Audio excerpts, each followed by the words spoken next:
भारत माता की। अरे आवाज ऐसी दो दिल्ली के भी कान फट गया। भारत माता की।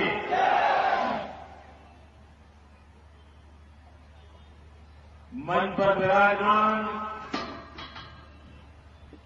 भारतीय जनता पार्टी के सभी वरिष्ठ महानुभाव, इस चुनाव में कांगड़ा के प्रत्याशी भाई संजय चौधरी जी, शाहपुर की प्रत्याशी बहन श्रीमती सरवीन चौधरी जी, नटोना बागवान के प्रत्याशी भाई मंगल चौधरी जी, मंच पर उपस्थित सभी महानुभाव और विशाल संख्या में पधारे हुए प्यारे मतदाता भाइयों और बहनों, मैं आज सुबह से हिमाचल का दौरा कर रहा हूं। भाई बहनों, में हिमाचल से मेरा नाता बहुत पुराना है। कई वर्षों तक मैंने संगठन का कार्य यहां पर रहकर के किया है। यहां के चप्पे चप्पे से मैं परिचित हूं और मैं गुजरात में तो हमेशा कहता हूं कि गुजरात के बाहर हिमाचल में मेरा दूसरा घर है। मैं मेरे उस कार्यकाल को कभी नहीं भूल सकता जब वर्षों तक हिमाचल ने मुझे बहुत प्यार दिया, बहुत प्यार दिया। मैं हिमाचल से बहुत कुछ सीखा और आज जब गुजरात में कार्य देख रहा हूं तो हिमाचल की एक एक बात मुझे याद आती है, मुझे काम आती है। मैं हिमाचल का हमेशा हमेशा ऋणी रहूंगा। भाइयों बहनों, आज सुबह से मैं दौरा कर रहा हूं। मैंने हिमाचल के चुनाव पहले भी देखे हैं, करीब करीब सभी चुनाव देखे हैं, जनसभाएं भी देखी है, जनमेदनी भी देखी है, लेकिन मैं आज दावे से कह सकता हूं कि हिमाचल में कमल की लहर चल रही है, भाजपा की लहर। सभी स्थानों पर क्या उमंग था, रास्ते में चलते समय मैं देख रहा था क्या उमंग था। और जनता की नाम जानने का हम लोगों का भी स्वभाव होगा। और मैं विश्वास से कहता हूं कि इस बार हिमाचल नया इतिहास रचेगा, ये मेरा पूरा विश्वास है। भाइयों बहनों, आज पूरे देश में और दुनिया में गुजरात के विकास की चर्चा हो रही है। कोई गुजरात का नाम लेता है तो दूसरा कहता है विकास, और कोई विकास बोलता है तो दूसरा कहता है गुजरात। यानी गुजरात और विकास समानार्थी हो गए। हिंदुस्तान के किसी भी कोने में जाए, दुनिया के किसी डिबेट को सुन ले, आज गुजरात के विकास की चर्चा है। लेकिन क्या मेरे हिमाचल के भाइयों बहनों, आपने सोचा है इस विकास के पीछे रहस्य क्या है? गुजरात की सफलता के पीछे कारण क्या है? मैं हिमाचल के नागरिकों से प्रार्थना करने आया कि आप एक बार मन लगा करके इस गुजरात की प्रगति और विकास के कारणों की जांच कीजिए। और अगर आप गौर से देखोगे तो एक प्रमुख कारण आपको नजर आएगा, और वो प्रमुख कारण ये है कि गुजरात की जनता दीर्घदृष्टा जनता है, बहुत लंबा सोचती है, और वहां की जनता ने एक महत्वपूर्ण काम किया है जिसके कारण आज गुजरात का विकास सारी दुनिया के अंदर चर्चा का कारण है। और वो कौन सा महत्वपूर्ण काम किया है? गुजरात की जनता ने राजनीतिक स्थिरता दी है, पॉलिटिकल स्टेबिलिटी दी है। करीब 5 चुनाव हो गए, 5 चुनाव लगातार गुजरात की जनता भारतीय जनता पार्टी को विजयी बना रही है। एक बार भी कांग्रेस को घुसने नहीं दिया। मुझे गुजरात में सबसे लंबे अरसे तक मुख्यमंत्री के रूप में कार्य करने का सौभाग्य मिला। इस राजनीतिक स्थिरता के कारण नीतियों में स्थिरता है, अकाउंटेबिलिटी है, कामों को आगे बढ़ाने का उत्साह है, व्यवस्थाओं को चलाने का एक सामर्थ्य पैदा हुआ है। भाइयों बहनों, गुजरात की जो जड़ी बूटी है ना, वो जड़ी बूटी आज मैं हिमाचल को देने के लिए आया। एक जमाना था हिमालय से जड़ी बूटी ले जाते थे, दुनिया को देते थे। आज मैं गुजरात से विकास की जड़ी बूटी लाया हूं। ये जड़ी बूटी मैं हिमाचल को देने आया। इस जड़ी बूटी का नाम है पॉलिटिकल स्टेबिलिटी, राजनीतिक स्थिरता। हिमाचल ने बहुत प्रयोग कर लिए। हर 5 साल के बाद सरकारें बदलते रहे। क्या पाया? क्या निकला? एक बार में आप मुझ पर भरोसा कीजिए, दोबारा भारतीय जनता पार्टी को विजयी बनाइए। ये 5 साल के बाद बदलाव के चक्र को खत्म कीजिए। हमारे पड़ोस में पंजाब में ये स्वभाव था, इस बार पंजाब में वो पुरानी आदत छोड़ दी। मैं चाहता हूं हिमाचल भी वो आदत छोड़े और हिमाचल भी फिर एक बार भाजपा की सरकार बनाए, फिर एक बार जुमल जी को लाए। और मैं हिमाचल की जनता को भरोसा देता हूं, गत 5 साल में जो काम हुआ है उससे 3 गुना ज्यादा काम हमारे जुमल जी करके देंगे।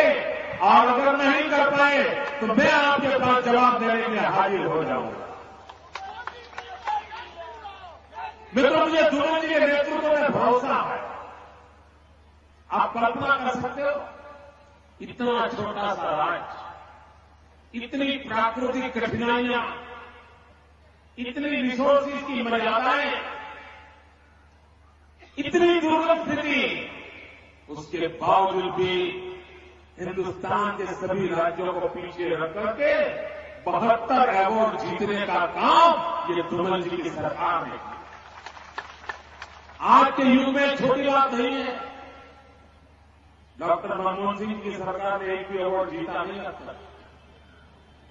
जुमल जी की सरकार ने 72 अवार्ड जीते।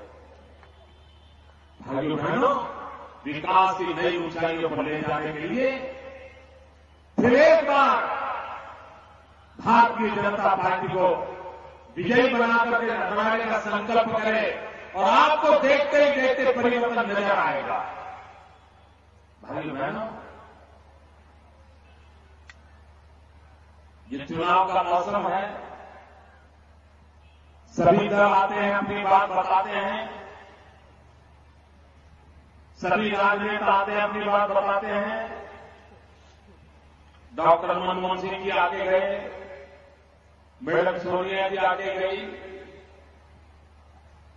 आज मैंने अखबार पढ़े जब, तो मुझे लगा कि आज कोई अभूतपूर्व घटना घटी है। जब मैंने आज के अखबार पढ़े तो मुझे लगा कि आज हिंदुस्तान के अंदर एक अभूतपूर्व घटना घटी है, क्योंकि मनमोहन सिंह जी ने ऊना में आकर के अपना मौन तोड़ा।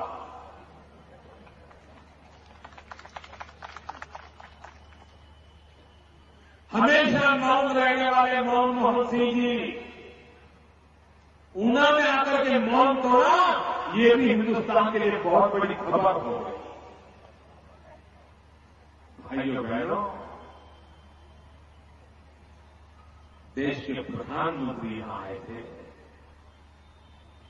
वो इस देश के मुखिया है, जनता के सुख दुख इनका दायित्व है। लेकिन मुझे बहुत पीड़ा हुई कि प्रधानमंत्री पद पर रहते हुए भी कल उन्होंने किस प्रकार का भाषण किया। क्या राजनीति इतनी नीचे गिर चुकी है और देश के प्रधानमंत्री इस भाषा का प्रयोग करते हैं? प्रधानमंत्री 120 करोड़ की जनता के हैं, हिंदुस्तान के सभी राज्यों के हैं। उनके लिए कोई राज्य अपना और पराया नहीं हो सकता है। यह प्रधानमंत्री को शोभा नहीं देता है। और 120 करोड़ की जनता अगर उनकी अपनी जनता है तो प्रधानमंत्री जी, इस देश की जनता की पीड़ा का आपको पता है? देश की जनता किस दर्द से पीड़ित है, चीख रही है, चिल्ला रही है, रो रही है। क्या प्रधानमंत्री आपको पता है? अगर आपको पता नहीं है तो इससे बड़ा देश का कोई दुर्भाग्य नहीं है। और अगर आपको पता है और उसके बाद भी अगर आप मौन है तो उससे बड़ा कोई गुनाह नहीं है। क्या भाइयों बहनों, कांग्रेस पार्टी ने जब लोकसभा के चुनाव में आए थे, मुझे आप जरा ठीक से जवाब देना जोर से, जब कांग्रेस पार्टी लोकसभा के चुनाव में आई थी, मैडम सोनिया जी ने, डॉक्टर मनमोहन सिंह जी ने देश की जनता को वादा किया था कि हम 100 दिन में महंगाई कम करेंगे। भाइयों बहनों, महंगाई कम हुई? मुझे पूरी ताकत से जवाब दो, हाथ नहीं लाना, मुंह से बोलो। क्या महंगाई कम हुई? क्या महंगाई कम हुई? क्या महंगाई कम हुई? क्या प्रधानमंत्री आपका दायित्व नहीं था कि आप जब जनता के बीच में आए हो तो जनता को जवाब दें कि महंगाई बढ़ रही है, उसका कारण क्या है? गरीब के घर में चूल्हा नहीं चल रहा है, बच्चे रात रात रोते हैं, आंसू पी के सोते हैं, मां बच्चों को संभाल नहीं पाती। ये दर्द देश अनुभव कर रहा है। और प्रधानमंत्री जी, आप हिमाचल से वोट लेने आते हो, लेकिन आप हिमाचल की जनता को हिसाब देने के लिए तैयार नहीं है कि आपने वादा किया था, वादा नहीं निभाया, उसका कारण क्या था? और आप मैडम सोनिया जी, आप हमसे हिसाब मांग रही हो? मैं आज मैडम सोनिया जी आपसे हिसाब मांगना चाहता हूं।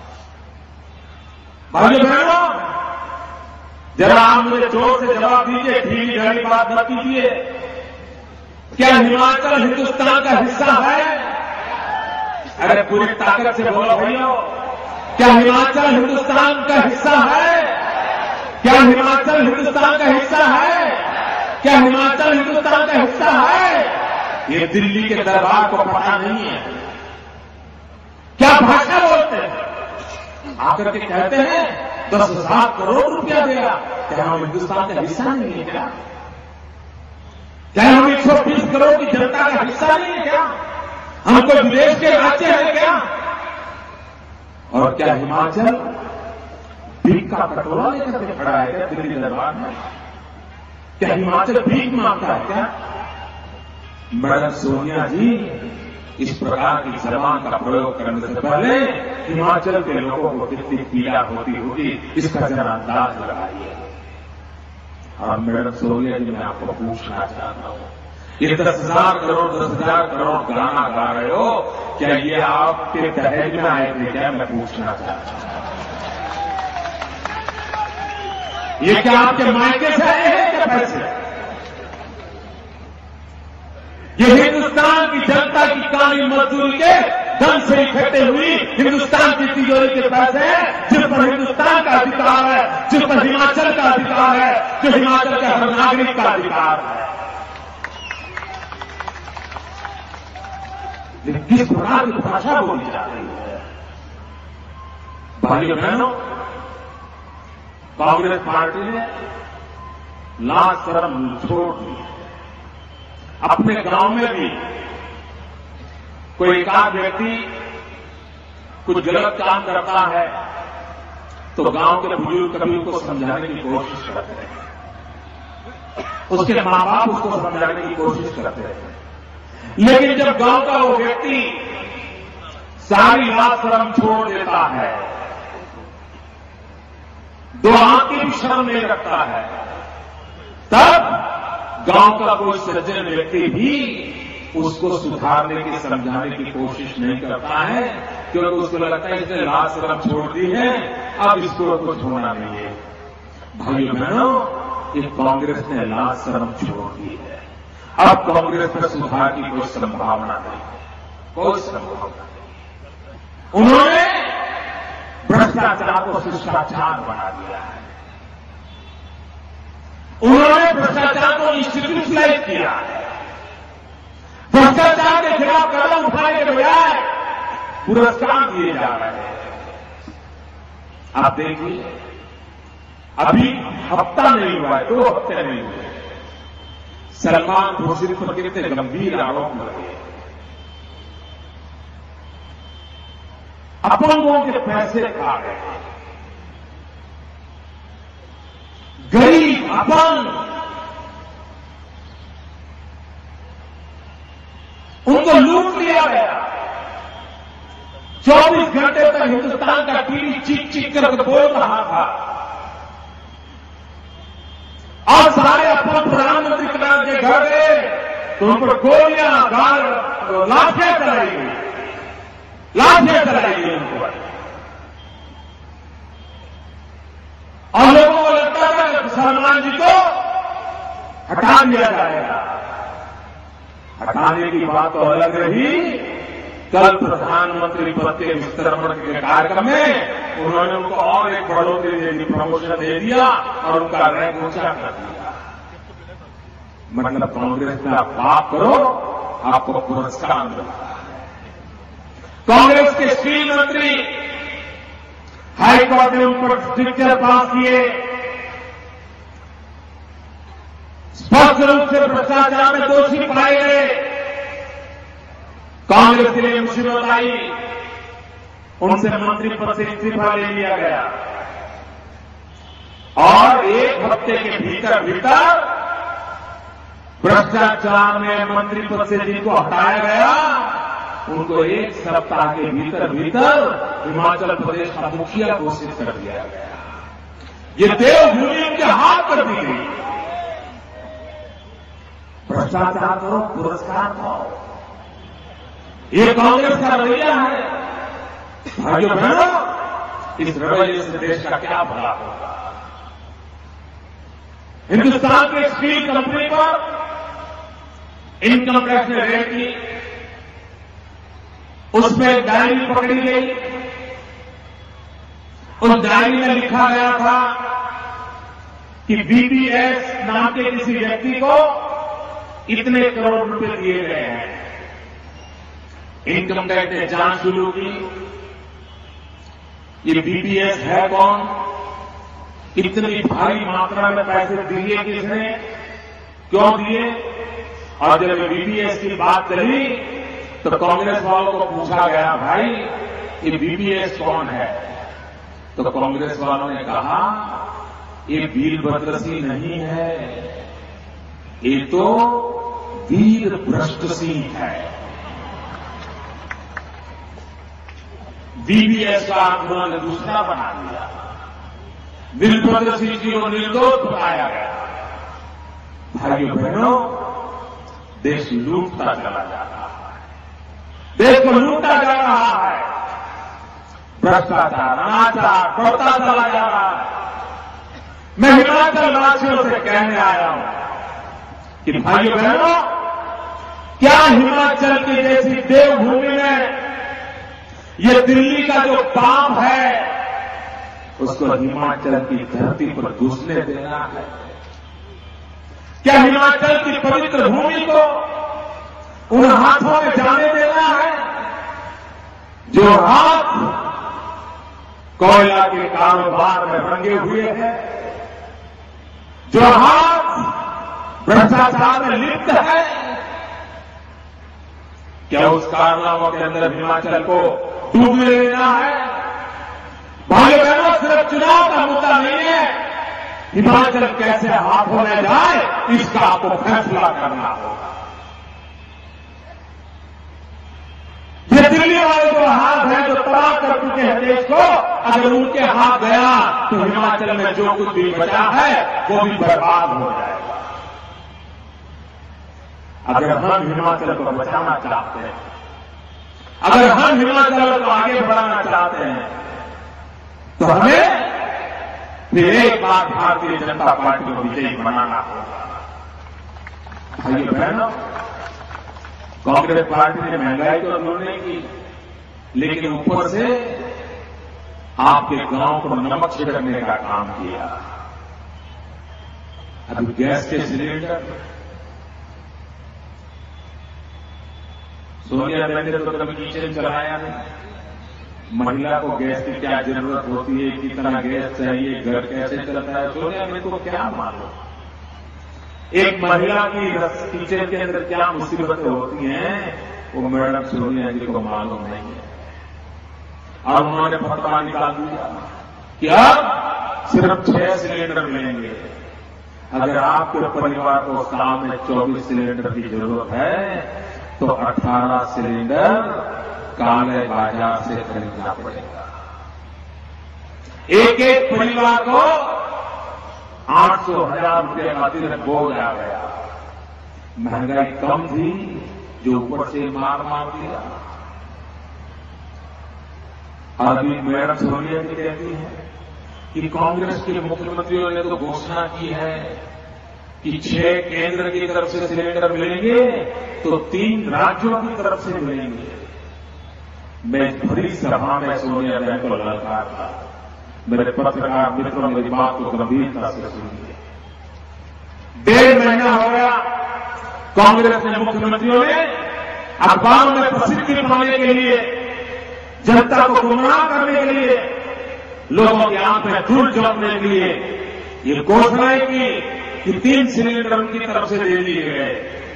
भाइयों बहनों, पिछले 1.5 महीने में कांग्रेस की एक भी सरकार ने, एक भी मुख्यमंत्री ने, एक भी नागरिक को अगर 7वां सिलेंडर उसी पुरानी व्यवस्था से दिया हो तो जाहिर करे।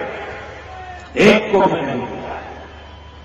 लेकिन झूठी घोषणाएं अखबारों में छाए रहना और दुनिया मरे तो ये काम कर रहे हो।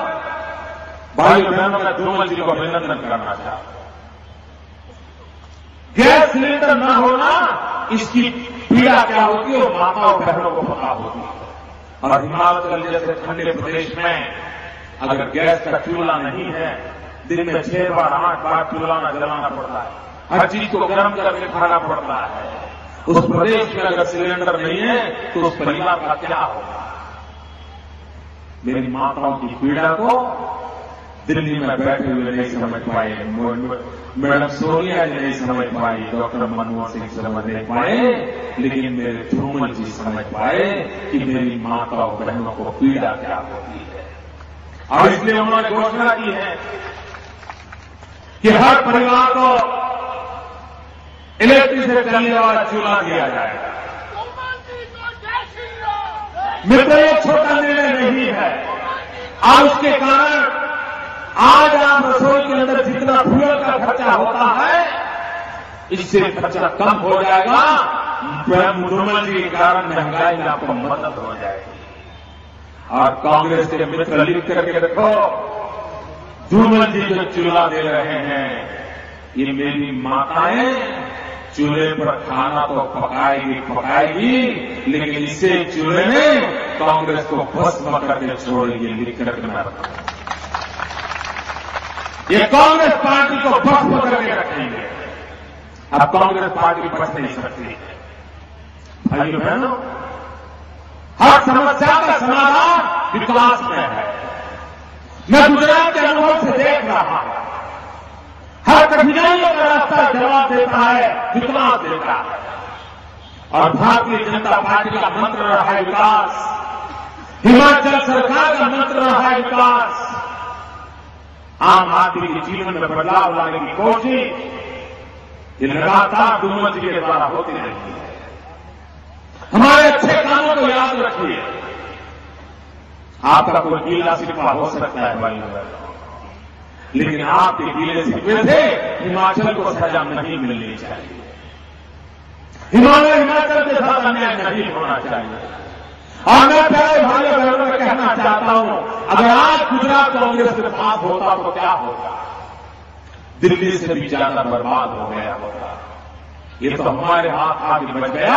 अगर हिमाचल भी कांग्रेस के हाथ जाएगा तो दिल्ली से भी बर्बाद हो जाएगा। ये अच्छा है कि आज झूमर के पास है, और इसलिए कल भी झूमर जी के पास रहे, इसलिए आप चिंता करिए। कहने के लिए आया भाई बहनों, हिमाचल पर मेरा भी पूरा अधिकार है और हिमाचल का मुझ पर पूरा अधिकार है। और एक आपके भाई के नाते, हिमाचल के परिवार के सदस्य के नाते आज मैं आपसे मांगने आया हूं, बदल दो उस इतिहास को, बदल दो उस परंपरा को, फेंक दो उन जुड़ी रस्मों को, और सरकार को दोबारा लाकर के दिखाओ कि हम नया इतिहास बना सकते हैं। भारतीय जनता पार्टी को विजयी बनाइए। और भाइयों बहनों, जब कमल पर बटन दबाए ना, तो सिर्फ भाजपा को विजयी होने के लिए कमल में बटन मत दबाना, लेकिन दिल्ली में बैठे हुए बाप के सामने गुस्से की अभिव्यक्ति करना, उनके प्रति गुस्सा में प्रकट करना। देश को नौच दिया जा रहा है, देश को लूटा जा रहा है, देश को तबाह कर दिया जा रहा है। उनसे बचने के लिए कमल के निशान पर बटन दबाइए। भारतीय जनता पार्टी को विजयी बनाए। भारत माता की दो मुट्ठी बंद करके पूरी ताकत से मेरे साथ बोलिए, भारत माता की, भारत माता की, भारत माता की, भारत माता की।